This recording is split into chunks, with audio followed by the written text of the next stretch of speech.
ఈ రోజు 10 సంవత్సరాల నుండి కేసీఆర్ పరిపాలనలో విశ్వవిద్యాలయాలపైన వివక్షతో రాక్షస పాలన చేసిండు, విద్యను నిర్వీర్యం చేసిండు.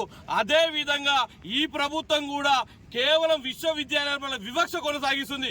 ప్రభుత్వం వచ్చిన నెల రోజులు కాకముందుకే అగ్రికల్చర్ యూనివర్సిటీలో 100 ఎకరాల భూమిని హైకోర్టుకు 55 జీవోను కేటాయించడం చాలా సిగ్గుచేటు.